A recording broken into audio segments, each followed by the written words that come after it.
Hi viewers, welcome back to fusion boys 3. ఇప్పుడు ఒక మంచి హెల్తీ డ్రింక్ చెప్తబోతున్నాను. ఇదేంటే పాయా సూప్ అనమాట. పాయా సూప్ ఇంట్లోనే ఎలాగ ప్రిపేర్ చేసుకోవాలనేది ఇంగ్రీడియంట్స్ నేను చూపిస్తాను, చూడండి. మేక కాళ్ళు ఉంటాయి కదా, దాన్ని సూప్ చేసుకొని తాగడం అనేది చాలా హెల్తీ డ్రింక్ అనమాట.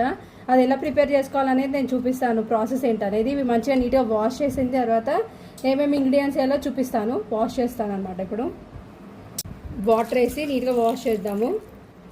నీట్గా వాష్ చేసుకున్న తర్వాత నేను దీని సరిపడా వాటర్ వేస్తున్నాను అనమాట. మనకి సూప్ మిరియాలు అండ్ ఇలా రోల్లో కచ్చపచ్చగా దంచుకున్నది అనేది ఇందులోకి వేసేసేయాలన్నమాట.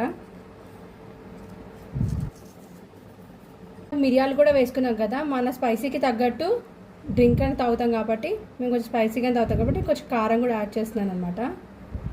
అలాగే కొంచెం సాల్ట్, కొంచెం పసుపు అనమాట, కొంచెం అల్లం వెల్లుల్లి పేస్ట్, కొంచెం 1/2 టేబుల్ స్పూన్ ఆఫ్ ఆయిల్ వేస్తున్నాను. క్లోజ్ చేసేసి నేను విజిలబుల్ అయిపోయింది. నేను సూప్ అనేది మేక కాళ్ళ సూప్ అనమాట. ఇది అంటే గోట్ లెగ్స్ సూప్. ఇవి మనకు చాలా మన బోన్స్కి అనేది చాలా మంచిది, బోన్స్ గట్టిగా పడతాయి అనమాట. ఇలాంటివి సూప్ ప్రిపేర్ చేసుకొని ఇంట్లో తాగితే చాలా హెల్త్ బెనిఫిట్స్ ఉంటాయి, దీనివల్ల చాలా మంచిది అనమాట. ఇప్పుడు టేస్ట్ చేద్దాం, వచ్చేసేయండి. చాలా ఎమ్మీగా ఉంది. మస్ట్ అండ్ ట్రై, మీరు కూడా